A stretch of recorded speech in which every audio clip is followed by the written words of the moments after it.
Mi gente, familia, ¿cómo están en esta noche? Que nadie se quede callado. Vamos a darle un aplauso al Rey de Reyes, un aplauso al que lo hace todo nuevo. Celebramos su presencia. Gracias, gracias. Siéntense tranquilos. Sé que muchos de ustedes han venido cargados con el alma apretada, con esa pregunta que les taladra el corazón justo antes de dormir. Sé que muchas de mis guerreras, de mis mujeres, las que mantienen la fe viva en la casa, han estado doblando rodillas. Han estado orando con lágrimas, con súplicas. Señor, ¿dónde está mi bendición? Señor, ¿por qué tardas? Te he servido, he diezmado, he ido a la iglesia, pero siento que el milagro me pasa por un lado. Y ven que el milagro le llega a la vecina, le llega al que ni siquiera se acuerda de la Biblia, y usted sigue en la fila.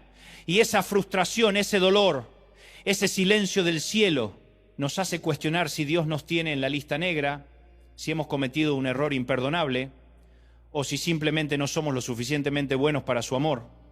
Y aquí viene la noticia que les va a cambiar la vida, la noticia que tienen que escuchar no con sus oídos, sino con su espíritu, con su alma.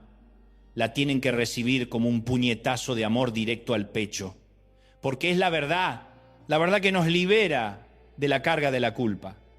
El problema no es Dios, no es el cielo, no es la economía, aunque nos quejemos de ella. No es el diablo, que ya es hora de que dejemos de echarle la culpa de todo. Y no es el pastor. El problema es la actitud, hermanos. La actitud es el wifi espiritual de su vida. Usted puede tener un celular de alta gama, el último modelo de la fe, la mejor Biblia de estudio, las aplicaciones de oración más sofisticadas. Pero si el wifi de su corazón, de su alma está apagado, si la contraseña de su espíritu es incorrecta, usted no se conecta con la bendición que ya fue enviada. Es así de simple. Es como si Dios hubiera enviado la bendición por FedEx o DHL con entrega urgente y ustedes se empeñan en no abrir la puerta. Se niega a recibirla por la actitud, por el estado mental y emocional que ha cultivado. Usted está poniendo la basura en la entrada de su casa y Dios dice, no, yo no entro en ese desorden. La bendición no es un accidente que sucede en la vida de algunas personas afortunadas. Es una consecuencia lógica de principios espirituales. Si usted planta maíz, usted recoge maíz. Si usted planta queja, usted recoge miseria. Si usted planta fe, usted recoge milagros. La actitud tóxica no es un problema para el cielo, es un problema para nosotros, porque nos convierte en un anti-bendición. Nos ponemos un traje que repele todo lo bueno que el Padre quiere darnos. Imaginen que la bendición es una mariposa preciosa. La mariposa busca flores, busca sol, busca dulzura, pero la queja, la amargura, el resentimiento, son el pantano, son el lodo, son la nube negra que espanta a la mariposa. Usted tiene que ser un jardín espiritual, no un basurero emocional. Usted tiene que ser la flor, no el cieno.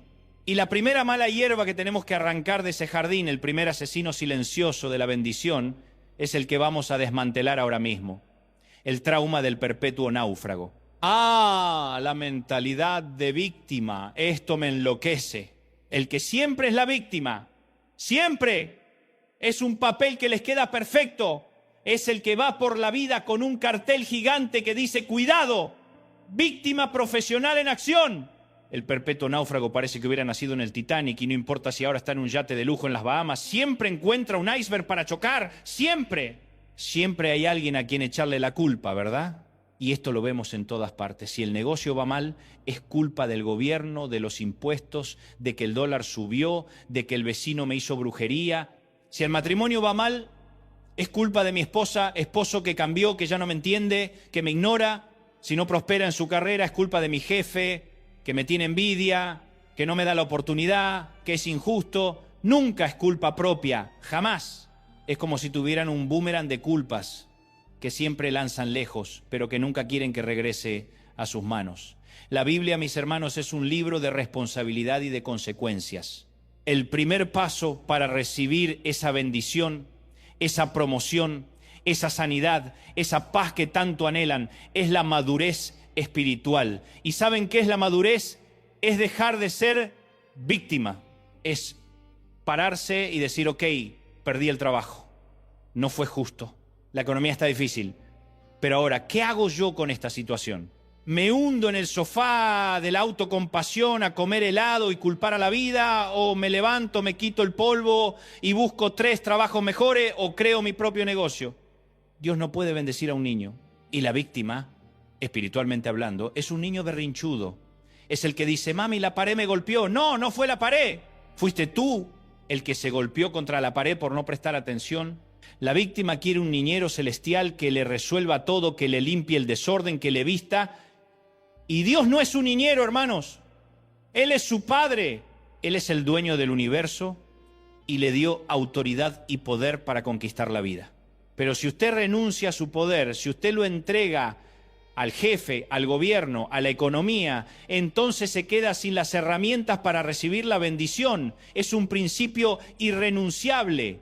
La mentalidad de víctima es una adicción sutil, la adicción a la lástima de los demás. Usted recibe una dosis pequeña de dopamina cuando alguien le dice, ¡ay, pobrecito, qué cruz te tocó llevar! Eres tan valiente por sufrir tanto. Esa lástima, esa compasión superficial, es la droga que lo mantiene atado, paralizado. Porque si usted deja de ser víctima, ¿de qué se va a quejar? ¿Cómo va a conseguir la atención? El victimismo es una forma de manipulación emocional para obtener lo que no se pudo ganar con responsabilidad y esfuerzo. Y esa droga es un veneno que mata la fe. He conocido gente que tiene un milagro tocando la puerta. El teléfono suena, es una oferta de trabajo, pero es un trabajo que requiere esfuerzo. Un trabajo que requiere que se levante temprano, que aprenda una nueva habilidad, que enfrente desafíos. ¿Y qué dice la víctima? No, ese trabajo es muy lejos. Paga bien, pero tengo que madrugar. Es mejor esperar algo que no me exija tanto. Voy a orar para que Dios me mande algo más fácil. No, Señor. La bendición siempre viene disfrazada de trabajo duro y oportunidad. No hay bendición gratis. Dios le da la semilla, pero usted tiene que plantar. Dios le da el talento, pero usted tiene que practicar. Dios le da la oportunidad, pero usted tiene que levantarse de la cama. Dios ya hizo su parte. Él ya envió a su Hijo, ya puso el sol, ya le dio el aliento de vida, ya le dio el cerebro para pensar. Ahora, por el amor de Dios, haga usted la suya. Deje de esperar la señal de humo o la paloma con el mensaje. Si Dios le dio pies, camine. Si Dios le dio manos, trabaje. La mentalidad de víctima es un filtro que distorsiona la realidad. Usted no ve soluciones, solo ve problemas. Usted no ve oportunidades, solo ve obstáculos. Cuando usted asume ese papel, usted está renunciando a su autoridad espiritual. La Biblia dice que somos más que vencedores. ¿Y cómo actúa un vencedor? ¿Llorando en un rincón y señalando al que lo empujó? No. El vencedor se cae, se limpia el polvo y mira a la adversidad con una sonrisa y dice, vamos por el segundo round, esto no me va a detener. Ustedes que están buscando esa paz interior, esa liberación del alma, tienen que entender que la paz no viene por la ausencia de problemas, sino por la presencia de la responsabilidad en su vida. Cuando usted asume su rol, cuando usted se quita el traje de pobrecito yo, el caos disminuye. Usted toma el control de sus emociones, de sus acciones, y eso es empoderamiento puro. Eso es lo que Dios quiere. Él no quiere un esclavo, Él quiere un hijo que sabe que tiene acceso a toda la riqueza del reino. Miren, el trauma del náufrago no es solo malo para usted, es malo para los que lo rodean. El perpetuo náufrago drena la energía de la casa, del trabajo, de la iglesia. Es una sanguijuela emocional. Nadie quiere estar cerca del que siempre tiene un problema más grande que el de todos los demás. La gente le huye. Usted es un imán, pero no de bendiciones, sino de gente tóxica que se retroalimenta de su miseria. El problema se vuelve viral. Tienen que echar al náufrago de su vida. Tienen que declarar, yo no soy una víctima. Soy un sobreviviente, soy un campeón. Esto es un ejercicio, familia, un ejercicio de la voluntad. Cada vez que usted sienta que quiere señalar a alguien, haga así señalando hacia sí mismo. Señálese, pregúntese, ¿qué puedo cambiar yo en esto? ¿Dónde está mi responsabilidad? Cuando usted toma responsabilidad, usted toma poder. Y donde hay poder, hay espacio para que la bendición caiga como lluvia en primavera. Hoy, esta noche, donde quiera que me esté escuchando, haga un funeral. un funeral para su viejo hábito de ser víctima. Tome la pala. Excave, entierre, póngale una lápida que diga: aquí yace la víctima que fui. Murió de aburrimiento y de falta de responsabilidad. Y resucitó como un guerrero. Y cuando entierren eso van a sentir un alivio que no se imaginan, un espacio nuevo en su alma. Ese espacio es el lugar que la bendición estaba esperando, es el estacionamiento VIP para el milagro. Pero, cuidado, en ese espacio a veces se cuela otra cosa, algo sutil, que se disfraza de humildad, pero es veneno puro. Es la hermana fea, envidiosa, la que no le gusta ver al otro brillar, la que cree que si el vecino es bendecido, a ella le toca menos. Esa es la segunda actitud que tenemos que arrancar de raíz, porque es asquerosa. Es lo que yo llamo el tatuaje de la miseria, la mentalidad de escasez espiritual.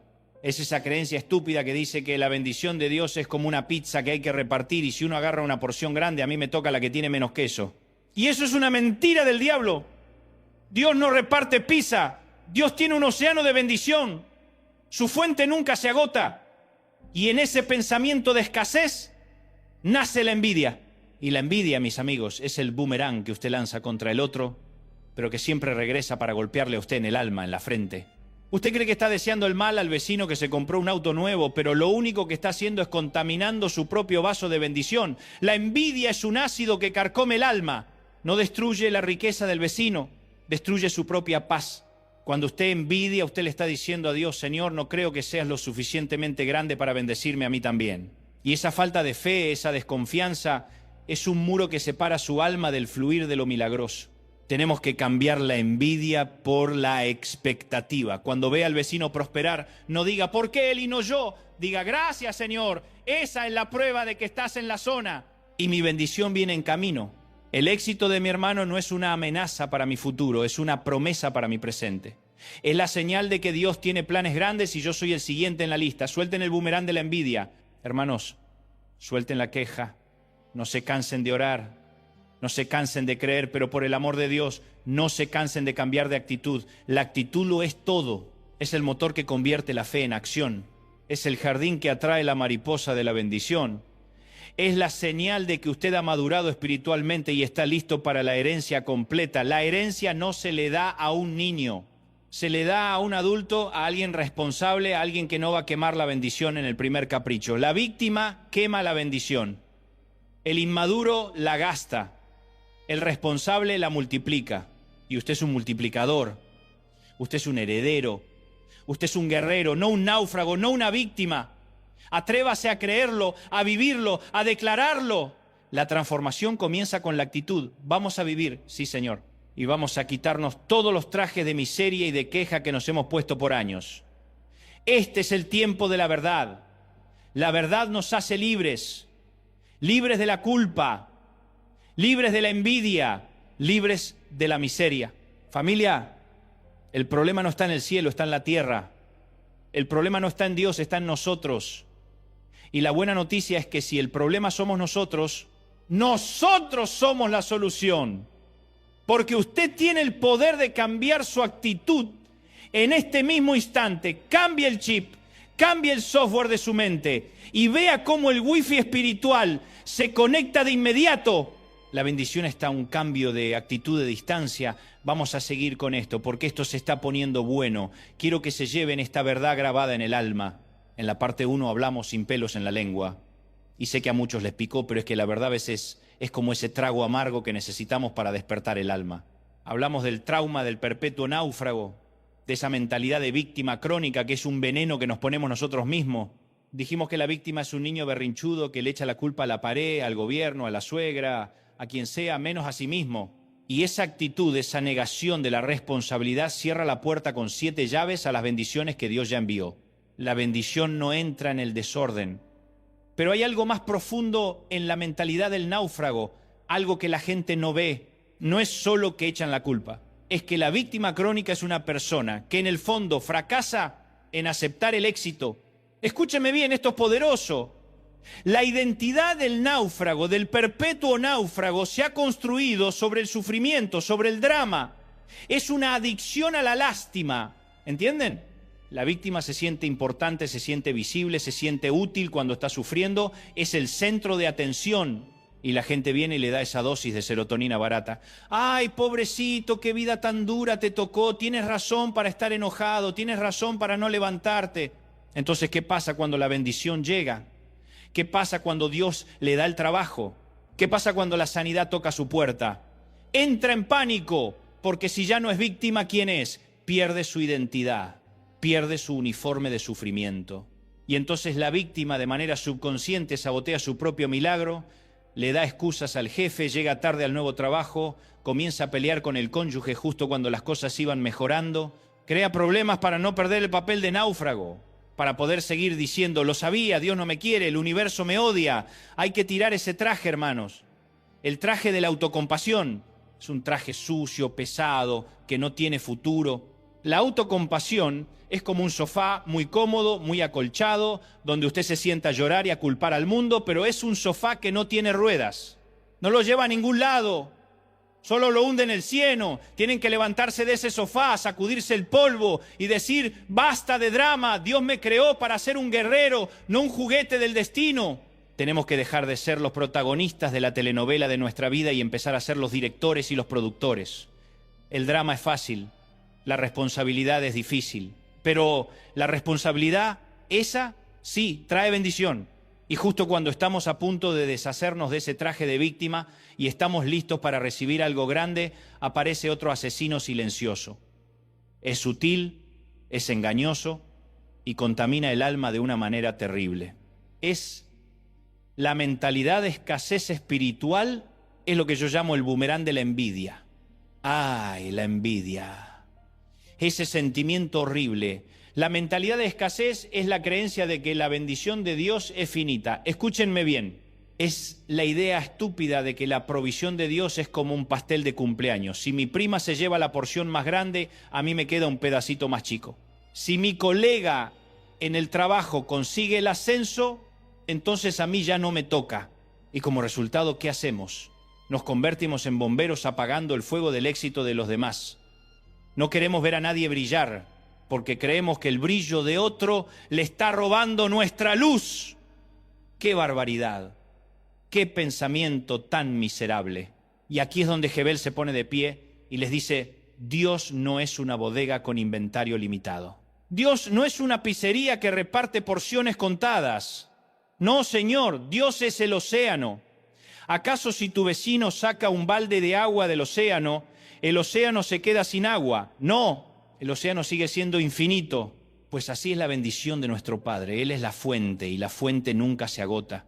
Cuando usted vive con el veneno de la envidia, usted está cometiendo una ofensa teológica contra el carácter de Dios. Usted le está diciendo, Señor, con todo respeto, yo no creo que seas lo suficientemente grande para bendecirnos a los dos. Usted está limitando al ilimitado, usted está empobreciendo al rico. Y eso, hermanos, es un error fatal. La envidia es un ácido que corroe el alma y lo peor de todo es que no le hace daño al envidiado, solo le hace daño al envidioso. Usted gasta energía, gasta neuronas, gasta oración, gasta tiempo de vida pensando en por qué el otro tiene lo que usted no tiene. Y en ese proceso de querer apagar la luz del vecino, usted apaga su propia luz. El envidioso camina en tinieblas autoimpuestas. Miren, les voy a contar una historia. Yo tenía un amigo y este amigo era un envidioso de primera. Un día fuimos a un restaurante elegante, de esos donde la comida es arte, carísima, y en porciones pequeñas. Él pidió su plato, yo pedí el mío, y el plato de él era realmente delicioso. Yo lo vi disfrutarlo. Pero justo en la mesa de al lado, una pareja pidió un plato que se veía más exótico, con una salsa extraña y un adorno espectacular. ¿Saben qué hizo mi amigo? Se pasó la mitad de la cena viendo el plato del vecino. Comía su comida, pero con la cara larga, refunfuñando, y me decía, mira eso, Jezabel, ese plato se ve mejor. Seguro que lo de ellos está más rico, porque el mío no tiene ese adorno. Y su plato era excelente, lo estaba pagando, lo estaba comiendo, pero no lo pudo disfrutar por estar mirando la placa del vecino. Esa es la envidia espiritual. Usted tiene una bendición, tal vez no es la casa grande, tal vez es la salud, tal vez es un hijo que ama a Dios, tal vez es la paz interior que el dinero no puede comprar. pero usted no puede disfrutar su plato porque está viendo el carro del vecino, está mirando el look de la cantante de la iglesia, está mirando el ascenso de su colega, y en ese momento su plato, su bendición se enfría, se amarga, se vuelve insípida. La envidia es la enfermedad de la ceguera voluntaria. Ceguera que le impide ver el banquete que Dios le ha puesto en su propia mesa. La bendición de Dios no puede fluir en un corazón contaminado por el resentimiento y la amargura. Es un principio. Si usted siembra resentimiento, usted no puede cosechar paz. Si usted siembra gajes, usted no puede cosechar prosperidad. La envidia es un grito de guerra contra la provisión de Dios. Es un no que usted le grita al cielo. ¿Cuál es la estrategia para desarmar este boomerang? Se llama expectativa. Se llama celebración. Tenemos que cambiar la envidia por la expectativa. Cuando vea al hermano prosperar, cuando vea a la hermana conseguir ese esposo que tanto oró, porque ella y no yo, diga gracias Señor, esa es la prueba de que estás en la zona y mi bendición viene en camino. Yo soy el próximo.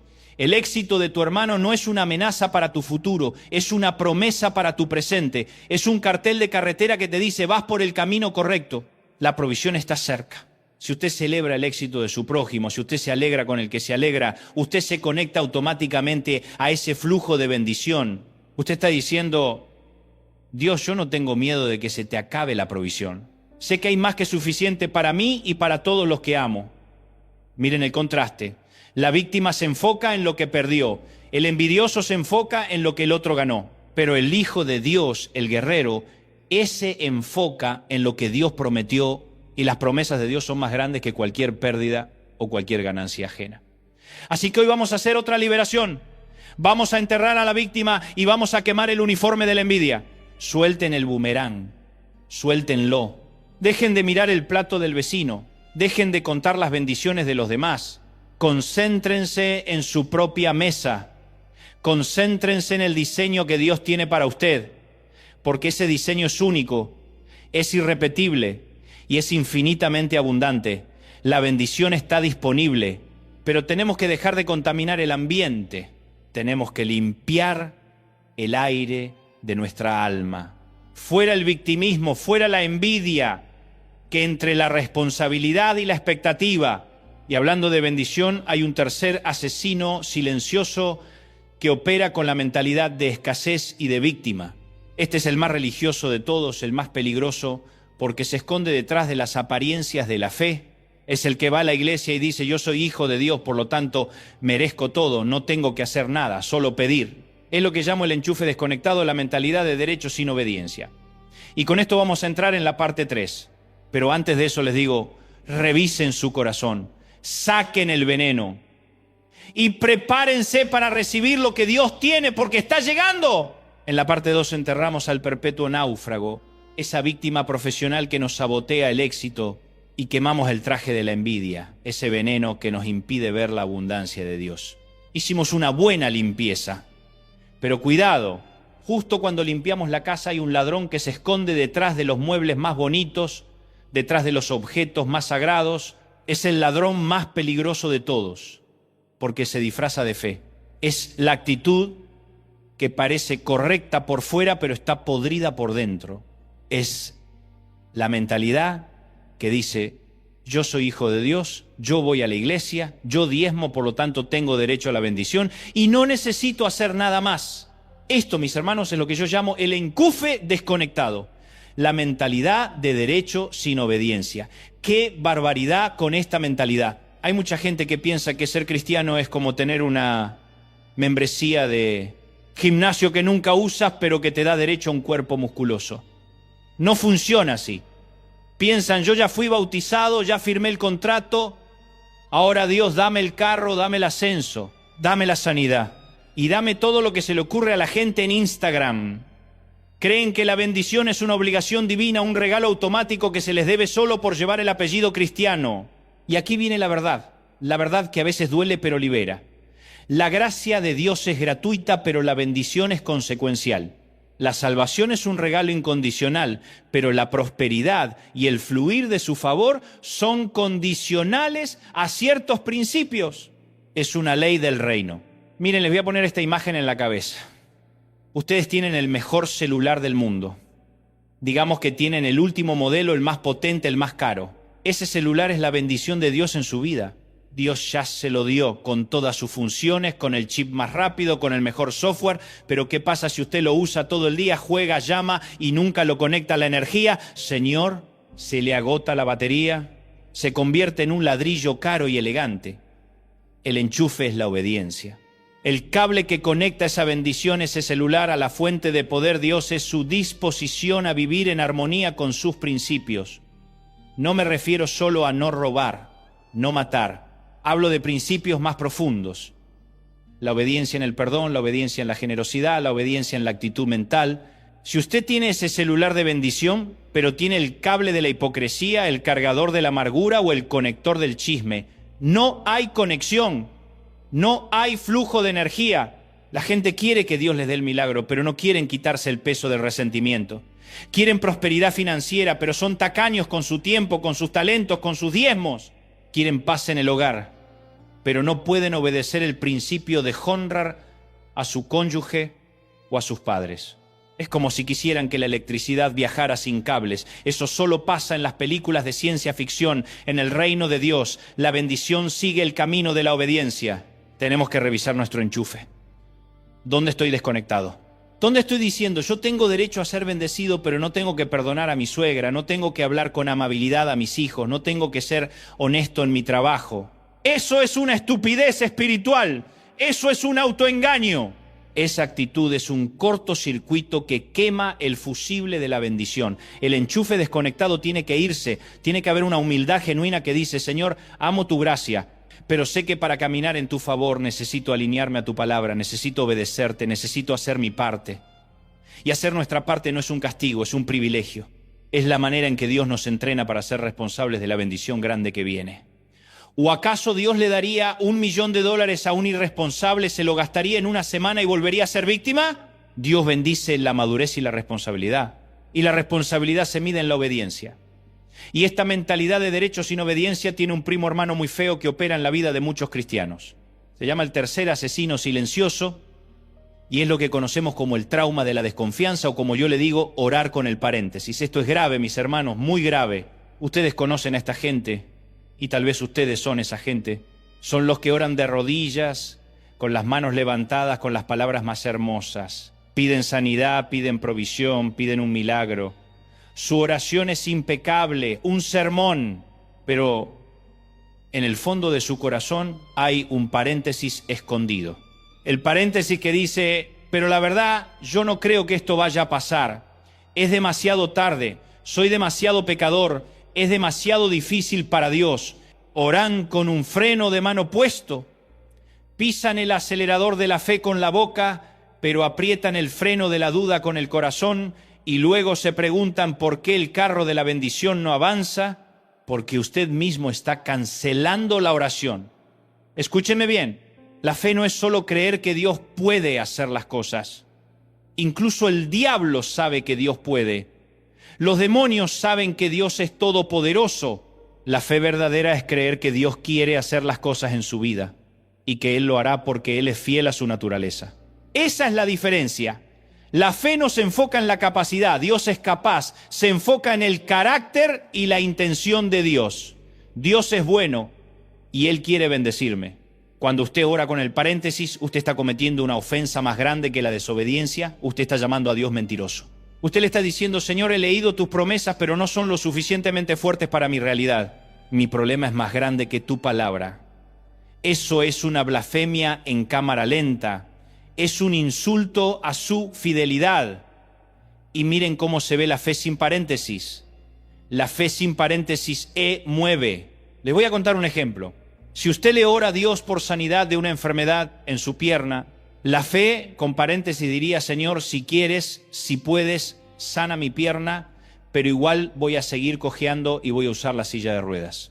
Pero la fe verdadera, la fe sin paréntesis dice, Señor, gracias, porque por tu llaga fui sanado, yo creo, y ¿sabes qué? Voy a ir a comprarme unas zapatillas nuevas para correr, porque cuando me levante de esta silla, no voy a usar el calzado viejo, voy a correr. Esa es la fe que activa el milagro, la fe que se pone en acción. Cuando usted actúa como si el milagro ya hubiera sucedido, usted está enviando una señal al universo, al cielo, al diablo, a su propia mente. Yo creo y ya me estoy preparando para la bendición. Usted está actuando de acuerdo con la respuesta de Dios. La bendición de Dios es como un tren expreso que va a 300 kilómetros por hora, pero si usted se queda sentado en la estación dudando si va a llegar, el tren lo va a rolar, no va a subir a él. Usted tiene que estar en el andén con la maleta en la mano, listo para saltar a bordo. Dejemos de orar como mendigos temerosos. Oremos como herederos confiados. Un heredero no pide, un heredero reclama su porción con autoridad. Señor, gracias porque es mío. Gracias porque ya está hecho. Ahora, ¿cómo me muevo yo para encontrarme con el milagro? Esa es la clave. El desconfiado se queda paralizado. El que tiene fe se pone en movimiento. Así que hoy vamos a revisar esos dos ladrones religiosos. El enchufe desconectado, la arrogancia de la obediencia selectiva, y el paréntesis de la desconfianza, la duda disfrazada de humildad. Hay que votarlos. Hay que hacer un pacto de obediencia radical y de fe inquebrantable. La bendición está esperando que usted deje de ponerle condiciones a Dios y que empiece a ponerle condiciones a su propia duda. Esto es solo el comienzo, familia, porque hay dos actitudes más que son veneno puro y que nos esperan en la parte 4. Son las hermanas que se juntan, la que quiere controlar a Dios y la que no para de quejarse. Y eso sí que es un desastre. Pero por ahora, saquen el paréntesis de su oración y revisen ese enchufe. A vivir la fe de verdad. Ya le dimos el funeral a la víctima crónica, a ese perpetuo náufrago. Ya quemamos el uniforme de la envidia y la escasez. Ya reparamos el enchufe desconectado de la obediencia. Y lo más importante, arrancamos ese maldito paréntesis de la desconfianza de nuestra oración.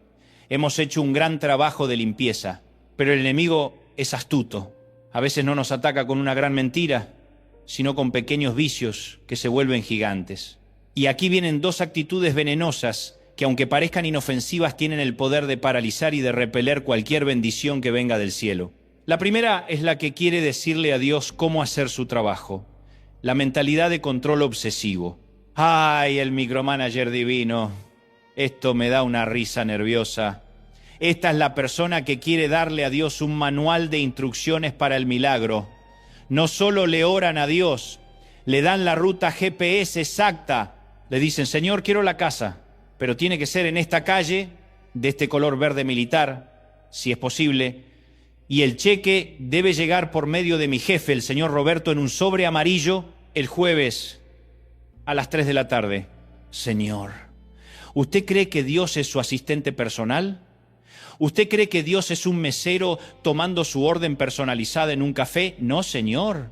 Usted se pasa la vida micromanajeando al creador del universo. Usted quiere dirigir la orquesta celestial.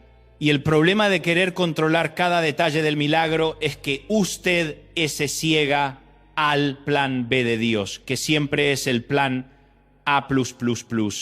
Dios dice, hijo mío, yo no te voy a dar la casa verde militar, yo te voy a dar una mansión frente a la playa, pero no será por el señor Roberto, que es un ladrón, sino por medio de una oportunidad de negocio que ni siquiera imaginas. Pero como usted está obsesionado con el color y con el nombre de la persona, usted rechaza la bendición grande que no encaja en su cajita mental. La mentalidad de control obsesivo es una falta de fe disfrazada de meticulosidad, es decirle a Dios, te creo que puedes hacerlo, pero no confío en tu método. Y eso es un insulto a su sabiduría. ¿Acaso usted es más inteligente, más creativo que el que diseñó las estrellas? Absolutamente no. El plan de Dios es siempre más grande, más colorido, más espectacular de lo que su mente limitada puede concebir.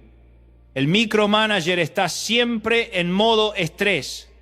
No puede relajarse, no puede disfrutar el proceso. Está buscando fallas en el plan de Dios en lugar de buscar la mano de Dios en el plan. Y la bendición no se queda donde hay tensión. La bendición necesita paz para manifestarse. Cuando usted suelta el control, cuando usted dice, Dios, yo te doy el deseo, pero tú me das el método, el tiempo y la persona, usted activa el flujo de la gracia. Yo he visto gente casada con la persona que creían que era la indicada, con el trabajo que creían que era el perfecto, y eran miserables. porque su control los llevó a una celda de oro, pero una celda al fin. Suelten el lápiz, dejen de dibujar el futuro, permitan que el artista de la vida lo dibuje por ustedes y van a ver que la obra maestra que él tiene es mucho mejor que su boceto. Entreguen el mapa GPS y confíen en el piloto. Él sabe la mejor ruta y a veces la mejor ruta incluye un hermoso desvío. Y esta necesidad de control, esta tensión constante, nos lleva directamente a la otra actitud destructiva, la hermana fea, la que nadie quiere invitar a la fiesta, pero que está en la vida de todos nosotros, la mentalidad de queja constante. El generador de nubes tóxicas, la persona que no puede abrir la boca sin quejarse de algo. El café está frío, el café está caliente, el sol quema, la lluvia moja, el jefe está, el jefe se fue. Siempre encuentran un pero, siempre encuentran un defecto. La queja es más que un simple hábito, es una declaración de desesperación y desconfianza total. Es una forma de decirle al universo: soy un imán para la miseria y mi realidad es horrible. ¿Y saben qué? Usted crea su propia realidad con sus palabras. La queja, mis hermanos, es el ácido que mata la semilla de la bendición en su corazón. Es la humedad que oxida el milagro. La bendición es como una flor delicada. Necesita sol, agua y tierra fértil. Pero si usted riega esa semilla con el veneno de la queja, si usted la somete constantemente a una nube tóxica de negatividad, esa flor nunca va a crecer, nunca va a florecer. Miren lo que pasa espiritualmente con la queja. Cuando usted se queja, usted está violando el principio fundamental de la vida cristiana: la gratitud en todo. No dice den gracias por todo, dice den gracias en todo, everything. Hay una diferencia abismal.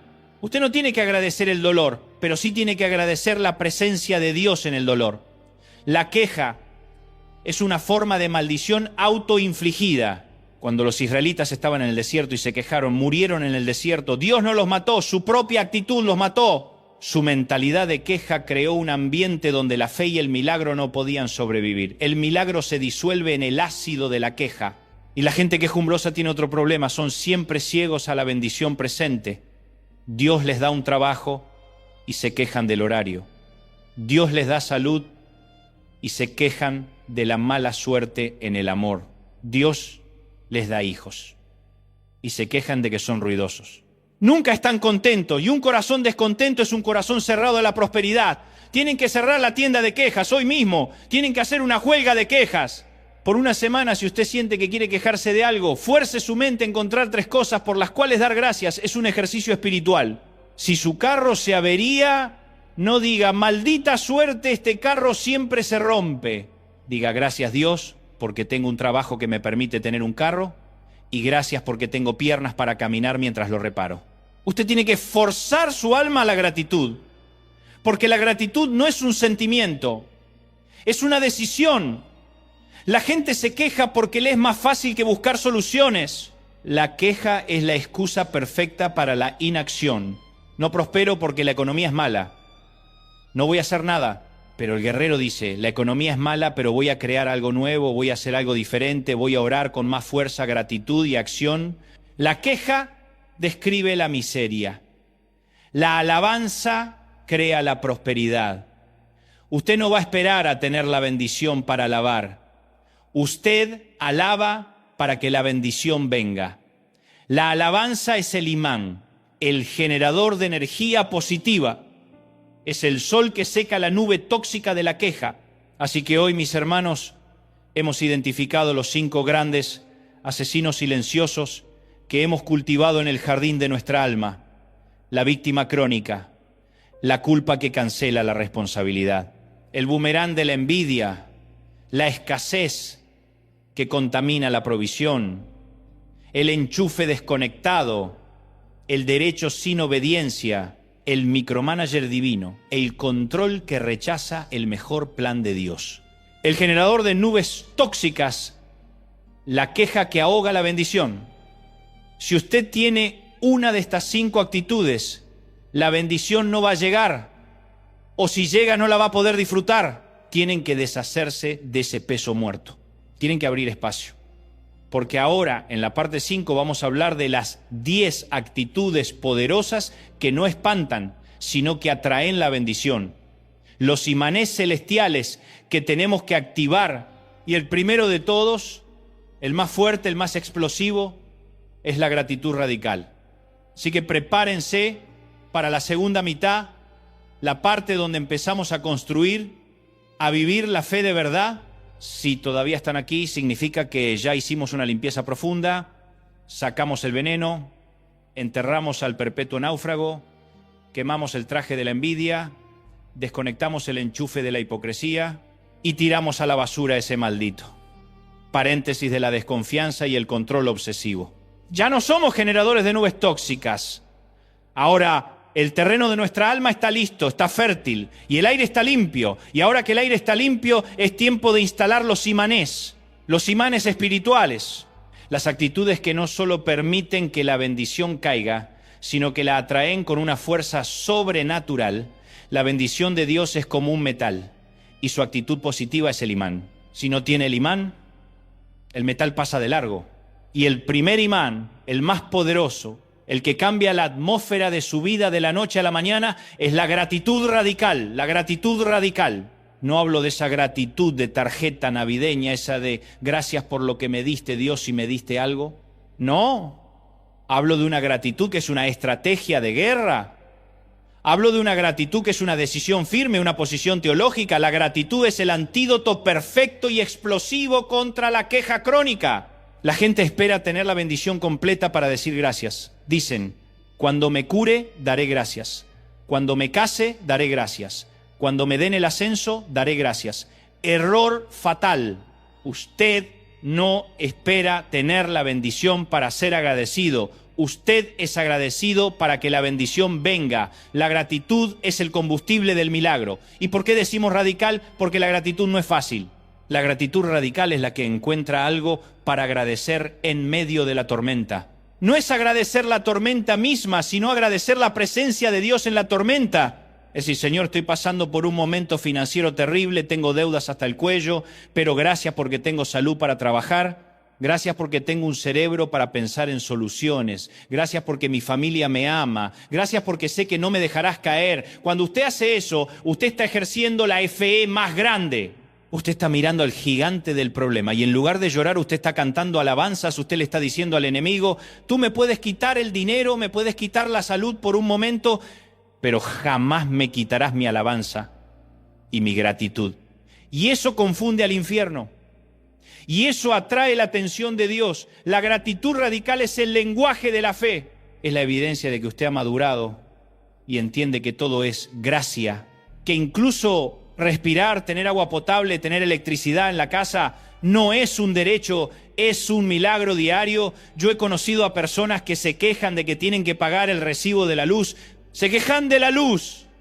Señor, dé gracias que tiene luz. Hay millones de personas que solo ven la oscuridad. Usted tiene que ser ridículo con su gratitud, tiene que agradecer hasta el aire acondicionado, agradecer hasta el café malo de la oficina.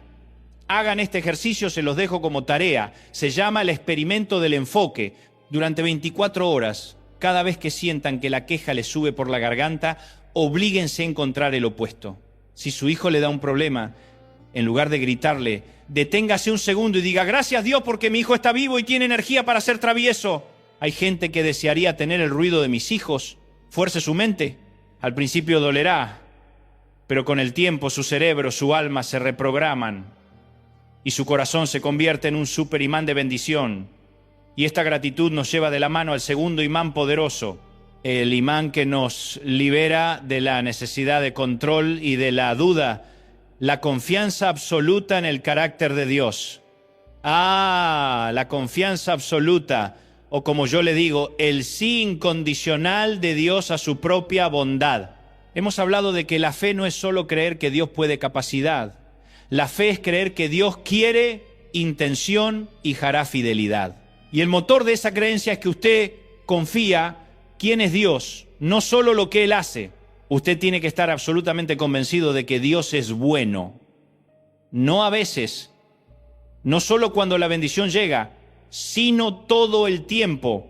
Si usted confía En el carácter de Dios, usted puede descansar en el plan de Dios. Si usted sabe que Dios es un Padre perfecto y amoroso, usted no se va a preocupar si el cheque no llegó hoy o si la persona que ama no es la que usted quería. Usted dice, si Dios está permitiendo este retraso, si Dios está cerrando esta puerta, es porque Él tiene algo mejor. Él nunca me daría una piedra si le pido pan. La confianza absoluta es la que nos saca de la trampa del micromanager divino. Cuando usted está en esa confianza, usted le dice a Dios, Señor, te doy mi deseo, mi sueño, pero te entrego el método, el tiempo y la persona. Mi trabajo es creer, tu trabajo es ser Dios. Y como tú eres Dios, sé que lo harás de la mejor manera posible, aunque ahora parezca ilógico o doloroso. Es como subirse a un avión. Usted no le pide al piloto el mapa de navegación, ¿verdad?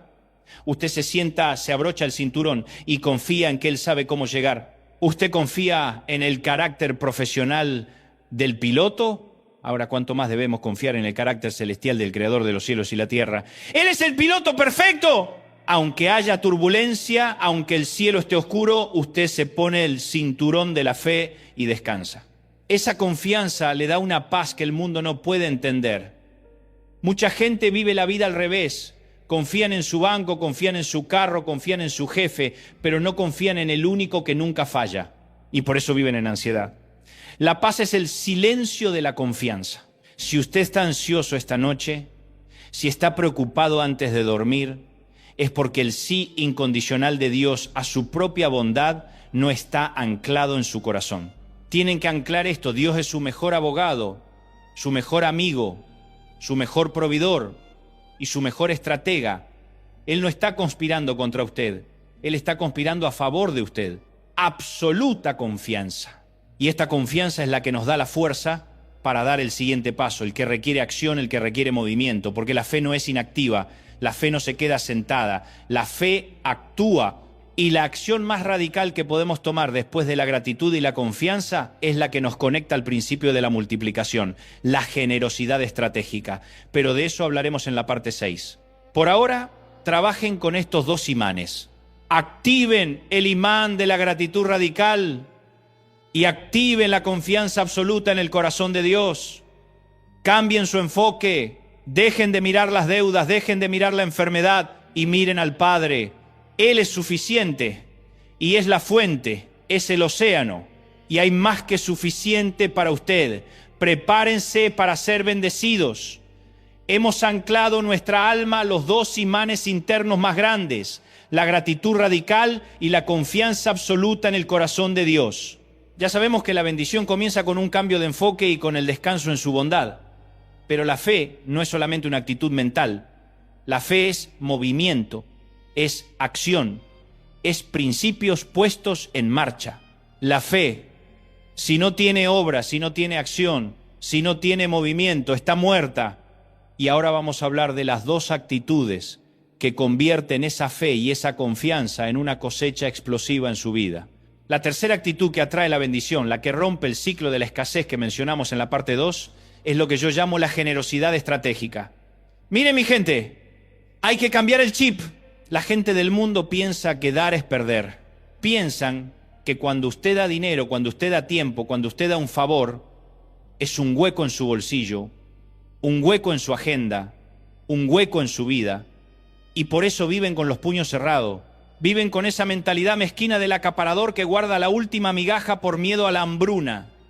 Pero en el reino de Dios esa lógica del mundo es un absurdo, es una estupidez. La generosidad no es una pérdida. La generosidad es una inversión. La generosidad es la siembra. Es el principio de la cosecha imparable. Dios no es un mendigo que necesita tu dinero. Dios es un agricultor que necesita tu semilla. Él ya tiene el granero lleno, pero Él opera a través de los principios. Y el principio es inmutable. Lo que siembras, cosechas. Si siembras poco, cosechas poco. Si siembras mucho, cosechas mucho. Y si siembras con alegría, cosechas multiplicación. Es una ley que opera con más certeza que la gravedad. El problema del tacaño, del miserable, del que vive con el puño cerrado, es que ese está comiendo su propia semilla. Está comiendo hoy lo que debería sembrar para su cosecha de mañana. Está garantizando su propia hambruna futura por miedo a la escasez presente. Y eso es una locura. Y la generosidad no es solo dinero. No se me queden solo en el diezmo, que es importantísimo, es la base. La generosidad estratégica es mucho más grande, es un estilo de vida. Hablamos de la generosidad del tiempo. Usted tiene tiempo para criticar, pero no tiene tiempo para alentar a un amigo. Sea generoso con sus palabras de vida. Dele 5 minutos de su tiempo para escuchar a su cónyuge sin interrumpir. Eso es generosidad. Hablamos de la generosidad del perdón. El perdón es la ofrenda más grande que puede dar. ¿Tiene un resentido en el corazón? Sáquelo, libérelo, sea generoso con la gracia. Al ser generoso con el perdón, usted está sembrando paz en su propia alma. Y Dios dice, si Él es capaz de dar tanto, yo le voy a dar más. Hablamos de la generosidad del talento. Dios le dio un don: cantar, hablar, cocinar, ser buen padre. ¿Lo está guardando por miedo o por egoísmo?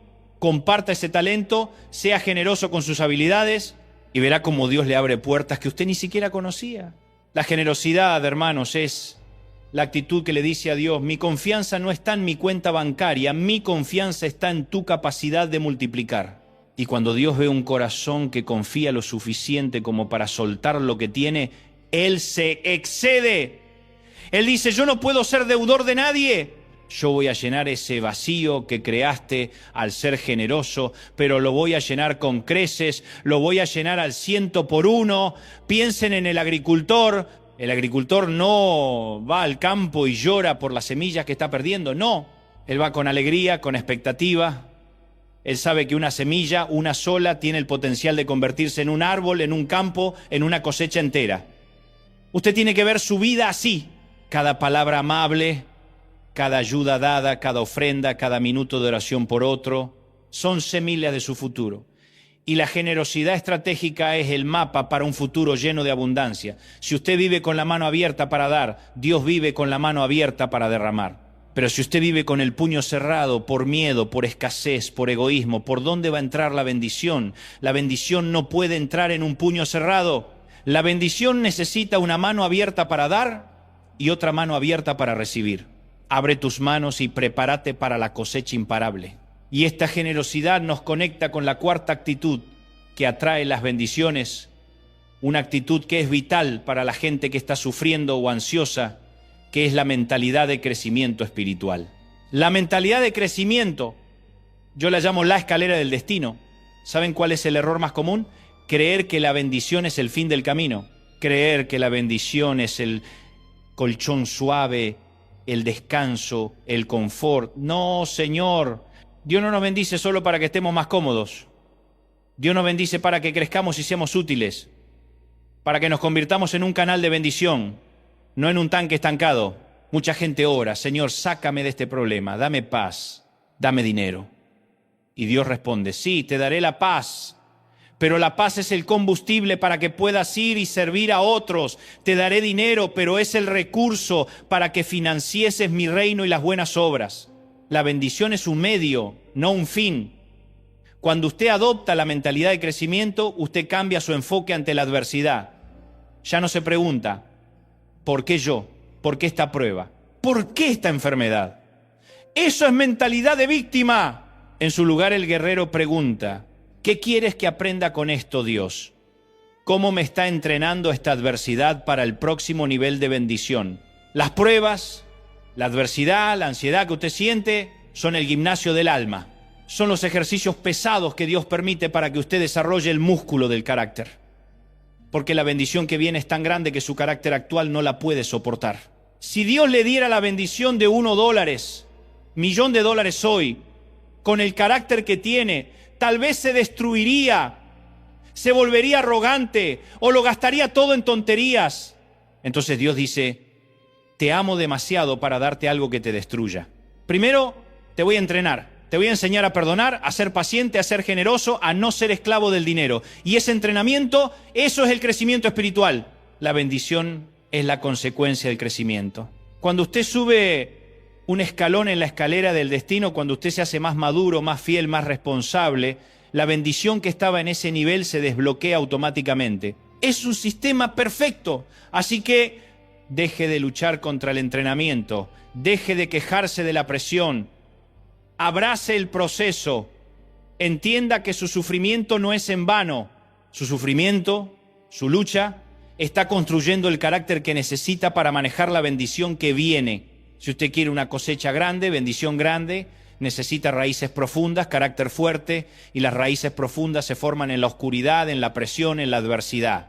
Hoy tienen que renovar su voto con el crecimiento. Vivan con una mentalidad de aprendiz constante. Busquen la lección, no la lástima. Y verán cómo su corazón se abre a la generosidad estratégica y al crecimiento y se convierte en una autoridad espiritual que atrae la bendición como la miel atrae a las abejas. Estos son dos imanes poderosos que nos impulsan hacia adelante. Pero en la parte 7 vamos a hablar de los 4 héroes que le dan la fuerza para cruzar la línea de meta: la persistencia inteligente y la alabanza en la tormenta. No se vayan, esto se pone mejor. A vivir. Hemos pasado de la limpieza a la construcción. Tenemos los cimientos firmes, la gratitud radical y la confianza absoluta. Y ya pusimos las paredes con la generosidad estratégica y la mentalidad de crecimiento. Pero para que la bendición se sostenga en el tiempo, para que podamos cruzar la línea de meta y reclamar nuestra herencia, necesitamos a los héroes. Necesitamos 4 actitudes heroicas que nos dan la fuerza para resistir en los días malos, en los días de la tormenta. La primera de ellas, la que nos saca de la parálisis, es la persistencia inteligente. La persistencia, mis hermanos, es una de las palabras más mal entendidas en la fe. La gente piensa que persistir es repetir la misma oración aburrida hasta que Dios se canse y les dé lo que piden. Piensan que es como tocar un timbre 10.000 veces. No, señor. Eso no es persistencia, es tontería religiosa. La persistencia inteligente es lo que yo llamo la fe con estrategia. Es seguir creyendo, pero cambiando la acción para alinearla a la fe que usted declara. Les pongo esta imagen en la mente. Usted le pide a Dios un trabajo nuevo, un ascenso, una puerta que se abra. Usted ora, llora, ayuna. Pero luego se sienta en el sofá, come papas fritas y espera que el trabajo toque la puerta de su casa. Y si el trabajo no llega, usted dice: ay, Dios no me quiere, la fe no funciona. ¡No! Usted no está siendo inteligente. Si usted le ora a Dios por un pez, usted compra la caña de pescar y va al río. No se queda en la cocina esperando que el pescado salte por la ventana. Esa es la fe con estrategia. La persistencia no es pedir. La persistencia es actuar según lo que ya se ha pedido. Si usted ora por prosperidad, su persistencia inteligente es aprender a manejar el dinero, educarse financieramente, innovar en su trabajo y ser excelente donde quiera que esté. No es solo doblar las rodillas, es enderezar la espalda y trabajar con excelencia. La persistencia no es rezar 10 veces el mismo rosario, es intentar 10 estrategias diferentes hasta que una funcione. Tenemos que dejar de disfrazar la pereza de espiritualidad. La fe no es excusa para la mediocridad. Dios no bendice la pereza.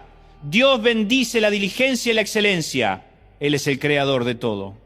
Y Él espera que sus hijos sean los mejores en lo que hacen. La persistencia inteligente es seguir adelante a pesar de los fracasos, pero aprendiendo de cada fracaso. Si el método A falló, el persistente inteligente prueba el método B, el C, el D, hasta que encuentra la llave que abre la puerta. Eso es fe en movimiento. Así que hoy revisé su persistencia. ¿Es una repetición aburrida o es una acción alineada con la palabra de Dios? La bendición está esperando su movimiento estratégico. Y la segunda actitud heroica, la que nos da la fuerza cuando ya no nos queda nada, es la alabanza en la tormenta, el grito de victoria anticipado. Esto me encanta. ¿Saben lo que es esto? Es cuando su cuenta bancaria está en cero, su matrimonio en crisis y el médico le da un mal diagnóstico y usted se levanta y en lugar de llorar, usted alaba a Dios. La alabanza en la tormenta no es lógica, es sobrenatural. Es la declaración más poderosa de fe que puede hacer. Usted le está diciendo al diablo y a sus problemas: ustedes ven la crisis, pero yo veo la oportunidad.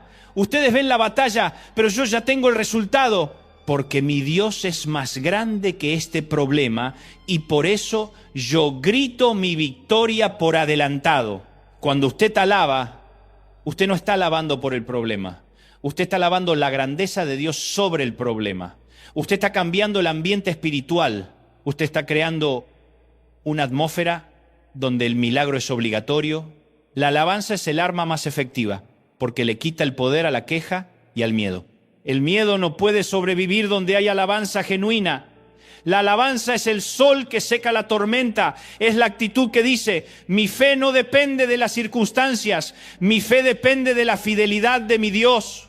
Así que hoy, no espere a tener la bendición para cantar. Cante para provocar la bendición. Grite la victoria antes de que llegue la batalla. Esa es la actitud de un campeón. Y ahora el tercer héroe, la que nos protege de caer en la trampa del ego y la arrogancia, cuando la bendición finalmente llega. La humildad genuina. La humildad genuina. Yo la llamo el reconocimiento del regalo. Hemos trabajado duro, hemos persistido, hemos alabado y la bendición llega. Y el diablo, o peor, nuestro propio ego, nos susurra al oído, lo lograste por ti mismo. Mira qué inteligente, qué fuerte, qué espiritual eres. Y ahí está la trampa. La arrogancia es el antibendición más fuerte que existe. La arrogancia es el único pecado que un ser humano no puede soportar en otro. Y es el pecado que Dios resiste. La Biblia lo dice, Dios resiste a los soberbios. Resistir significa oponerse con toda la fuerza. La humildad genuina es simplemente reconocer, Señor, esto es un regalo, no lo gané, lo recibí por tu gracia. Yo puse la mano de obra, pero tú pusiste la materia prima, la oportunidad, la fuerza, la vida, el talento. Humildad no es pensar menos de usted mismo, humildad es pensar menos en usted mismo y más en la gracia de Dios. La humildad es la posición del aprendiz que siempre está listo para recibir más y mejor. Es la actitud que garantiza que la bendición no se detenga, porque usted es un canal abierto, no un tanque cerrado. Y finalmente el cuarto héroe que nos da la perspectiva correcta, la mentalidad de reino, el ciudadano del cielo en la tierra. Usted, mi hermana, mi guerrera, mi gente que está aquí esta noche, usted no es un huérfano, usted no es un mendigo, usted es un heredero, usted tiene el ADN del reino. La mentalidad de reino es vivir con la conciencia de que su Padre es el dueño de todo. Usted es un ciudadano del cielo y eso significa que tiene derechos y responsabilidades que superan las leyes de la escasez de este mundo. La mentalidad del mundo dice, hay que pelear por la migaja. La mentalidad de reino dice, mi Padre tiene una abundancia ilimitada y yo soy un canal de esa abundancia. Cuando usted opera con esta mentalidad, usted ya no tiene miedo. No tiene miedo de dar generosidad. No tiene miedo de fracasar. No tiene miedo de que le falte confianza. ¿Por qué? Porque su fuente no es la tierra, es el cielo. Usted tiene que cambiar su manera de hablar. Deje de hablar como un esclavo. Hable como un heredero. Hable con autoridad, con fe, con expectativa. Mi Dios suplirá todas mis necesidades conforme a sus riquezas en gloria. Declárenlo. Vivan como ciudadanos del cielo que están de paso en la tierra. Estos son los cuatro héroes, familia. La persistencia inteligente, la alabanza en la tormenta, la humildad genuina y la mentalidad de reino. Pongan estos cuatro en acción y verán que la bendición ya no se aleja. La bendición los perseguirá, pero aún nos quedan dos actitudes vitales que nos dan el enfoque y el poder final para manifestar todo esto. El radar y el propósito en la parte 8. ¡No se rindan! Estamos casi en el final de esta liberación. A vivir. Hemos avanzado como un tren a toda velocidad. Hemos limpiado la basura, hemos instalado los imanes y ya reclutamos a los héroes de la fe. Pero la bendición, el milagro que usted está esperando, necesita dos elementos finales, dos actitudes que actúan como un radar y un compás en el alma. Si usted tiene estas dos actitudes, es imposible que el milagro no lo encuentre. Es imposible que la bendición se pierda en el camino. La primera de ellas, la que activa la energía de Dios en su vida, es lo que yo llamo la expectativa activa. La expectativa activa, yo la llamo el radar de la fe. ¿Qué es esto, Jebel? Escúcheme bien. La expectativa no es solo desear algo. Todo el mundo desea. El mendigo en la calle desea $1.000.000. El quejumbroso desea que el día sea mejor. Deseos tiene cualquiera. La expectativa activa es vivir cada día preparado para el milagro. Es la firme convicción anclada en el carácter de Dios, que ya hablamos de eso, de que algo grande va a suceder hoy. Usted tiene que vivir con el radar prendido, como un barco que sabe que la tormenta pasó y ahora solo busca la señal de la tierra prometida. Usted sabe que Dios viene y actúa en consecuencia. Les voy a poner esta imagen en la cabeza porque es poderosa. Imaginen que usted está orando por un nuevo trabajo. Si usted tiene fe pasiva, usted ora y se sienta en el sofá a esperar que el teléfono suene. Pero si usted tiene expectativa activa, usted ora y luego va y se compra un traje nuevo. Usted actualiza su currículum, incluso compra una agenda nueva. ¿Por qué? Porque usted está diciendo con sus acciones: yo sé que Dios me va a dar el trabajo y estoy preparado para empezar mañana mismo. Usted no espera a tener la casa para arreglarla. Usted la arregla esperando la casa. Usted no espera que llegue la sanidad para empezar a comer sano. Usted empieza a cuidarse antes esperando la sanidad. La expectativa activa es la fe en movimiento. Es la manifestación física de su creencia espiritual. Hay mucha gente que vive con la expectativa negativa. Usted se levanta y lo primero que piensa es: seguro que hoy me va a ir mal, seguro que mi jefe me va a regañar, seguro que mi carro se va a romper. Y adivinen qué, eso es lo que el universo les da, porque usted está activando el imán equivocado. Usted está orando con el radar de la miseria. Tienen que cambiar el chip. Tienen que despertar cada mañana y decir: hoy va a ser un día increíble. Dios tiene una sorpresa para mí. Estoy listo para recibirlo. La expectativa activa es la actitud de la novia que se prepara para la boda. Ella no espera a ver si el novio viene. Ella compra el vestido, reserva el salón, manda las invitaciones. Ella actúa como si la boda fuera una certeza absoluta. Y así tiene que ser su fe. Actúe como si su milagro ya estuviera en el altar esperándola. Esta actitud es crucial para la gente que sufre de ansiedad, para mis hermanas que se acuestan preocupadas. La ansiedad es el miedo al futuro. La expectativa activa es la fe en el futuro. Es la certeza de que no importa lo que pase hoy, el final de la historia es bueno, porque Dios está al mando. Y cuando usted tiene esa certeza, puede descansar, puede dormir en paz. Vuelvo a insistir, la expectativa activa es el puente que conecta la oración con la manifestación. Es preparar el recipiente para que el aceite pueda fluir. Si usted pide 1 litro de aceite, prepare un recipiente de 1 litro. Si usted pide 1 tonelada de bendición, prepare su corazón y su vida para esa tonelada. El profeta le dijo a la viuda que preparara muchas vasijas, no solo una. Dios quiere desbordarles, pero tienen que estar listos para recibir el desborde. Activen ese radar. Y este radar, esta expectativa activa necesita un direccionamiento, necesita un objetivo. Y ese es el segundo elemento, la joya de la corona, lo que le da sentido a toda la bendición. La mentalidad de propósito. La mentalidad de propósito. Yo la llamo el compás divino. Hermanos, la gente vive la vida al revés. Oran por la bendición, por el dinero, por la fama, y luego preguntan: ¿qué hago yo con todo esto? No, el orden es al revés. Usted encuentra el propósito y la bendición lo persigue. La mentalidad de propósito es entender que la bendición no es un premio, es una herramienta. Es el combustible que Dios le da para que usted cumpla la misión para la cual fue creado. Dios no le va a dar una bendición grande a alguien que no tiene un propósito grande. ¿Por qué? Porque sería un desperdicio. Sería como darle un jet privado a alguien que solo quiere ir a la tienda de la esquina. No tiene sentido. La mentalidad de propósito es la que le da a Dios el por qué bendecirle. Cuando usted le dice a Dios: Señor, quiero tener éxito en mi negocio para poder financiar misiones. Quiero tener un matrimonio fuerte para ser un testimonio a mi comunidad. Quiero ser sanado para servirte con todas mis fuerzas. Usted le está dando a Dios una razón de ser para el milagro. Usted está alineando su deseo con el plan maestro del reino. Y adivinen qué pasa cuando usted se enfoca en el propósito. La bendición se vuelve inevitable, porque Dios está comprometido con su propósito. Si su propósito requiere que usted sea millonario, usted será millonario. Si su propósito requiere que usted esté sano, usted estará sano, porque usted es esencial para el plan. La bendición no es para su ego, la bendición es para el reino. Y cuando usted entiende esto, su oración cambia de dame, dame, dame, a úsame, úsame, úsame. Deje de buscar su comodidad y empiece a buscar su comisión. Busque la misión, busque el llamado, pregúntese, ¿para qué me creó Dios? ¿Qué problema en el mundo me molesta tanto que estoy dispuesto a resolverlo?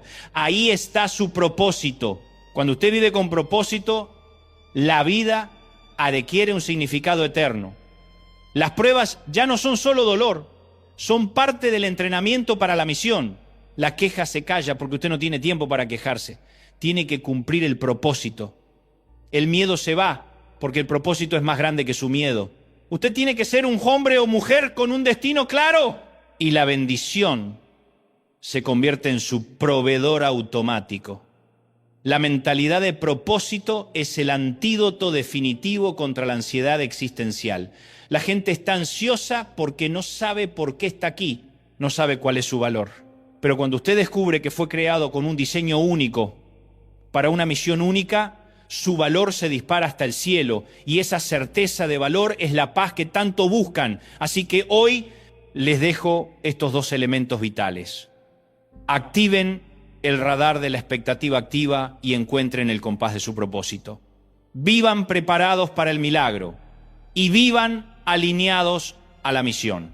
Solo nos queda una actitud más, pero es la más importante de todas: el lavado final del alma.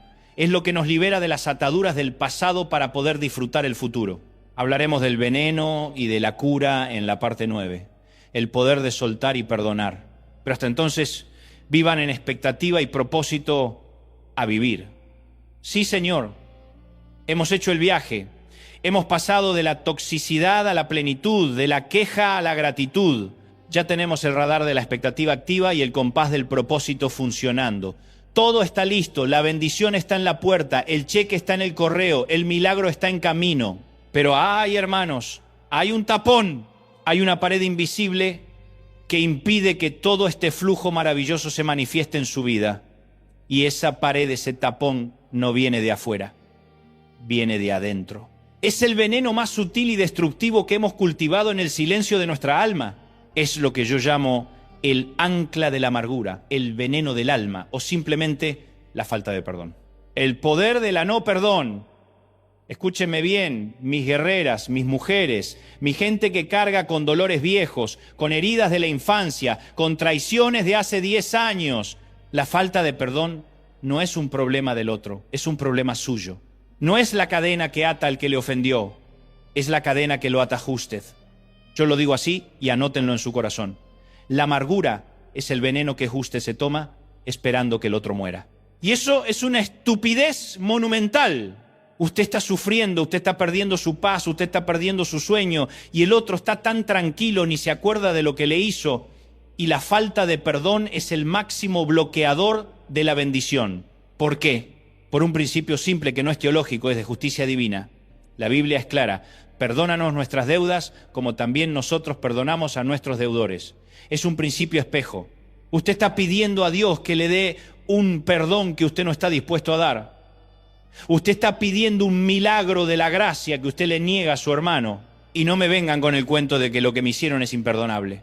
No hay nada imperdonable bajo el sol que no haya sido cubierto por la sangre de Jesús. El perdón que usted recibió fue infinito. Y el perdón que usted da es el puente por donde fluye el perdón de Dios a su propia vida. Miren, la amargura es el ancla. Usted está en el barco de la bendición. Usted está listo para zarpar a la abundancia, a la sanidad, a la paz. Pero tiene un ancla que pesa toneladas. El recuerdo de la traición, el recuerdo de la ofensa, el nombre de esa persona que le hizo daño. Y usted se niega a cortar la cadena. Y mientras usted no corte la cadena, el barco no se mueve, se queda anclado en el muelle de la miseria pasada, la bendición pasa de largo. Y lo peor es que la falta de perdón es un túnel de tiempo mental. Lo lleva de regreso a revivir la ofensa una y otra vez. Usted vive en el pasado. Y la bendición no está en el pasado. La bendición está en el presente y en el futuro. ¿Cómo quiere recibir algo nuevo si está cargando toda la basura vieja? Es imposible. Tenemos que hacer un acto de voluntad radical. No espere sentir el perdón. El perdón no es un sentimiento, es una decisión. Usted decide: voy a soltar la piedra, no porque el otro se lo merezca, sino porque yo me merezco ser libre. Usted perdona por usted, no por el otro. usted se está liberando de la cárcel de la amargura. Y hay que perdonar a dos personas cruciales. Primero, al ofensor. Y segundo, y esto es lo más difícil para muchos, perdonarse a sí mismo, el perdón propio. Mis hermanas, escúchenme, ustedes se cargan con la culpa de errores cometidos hace años. Si hubiera hecho esto, si hubiera dicho aquello, si no me hubiera casado con él, si no hubiera tomado esa decisión.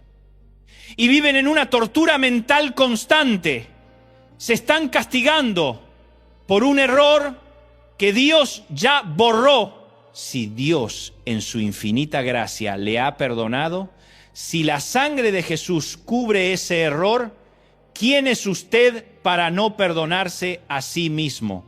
Es una forma de arrogancia espiritual, como si dijera, mi error es más grande que la gracia de Dios. No es así, la gracia de Dios es infinita. Usted tiene que pararse hoy, mirarse al espejo y decir, me perdono.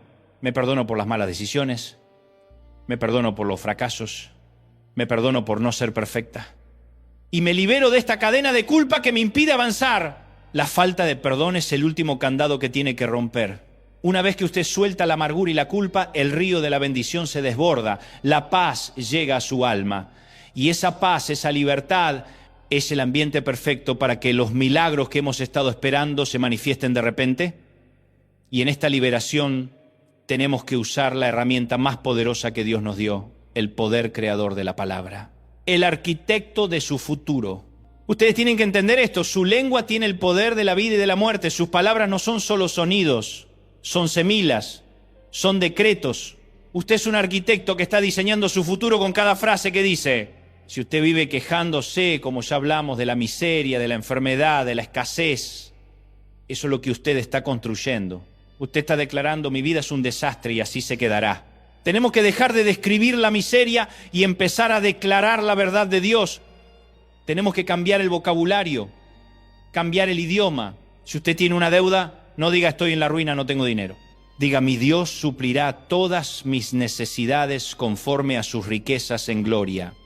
Usted está declarando la verdad del reino sobre la mentira de la circunstancia. Si usted está enfermo, no diga estoy muriéndome. Diga, por las llagas de Jesús fui sanado. Mi cuerpo es templo del Espíritu Santo y se está sanando ahora mismo. Usted está creando sanidad con sus palabras.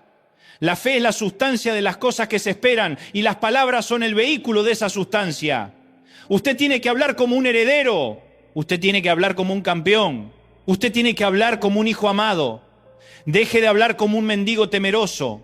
La guerra espiritual se gana o se pierde con las palabras que usted pronuncia. Usted tiene que ser un profeta en su propia vida.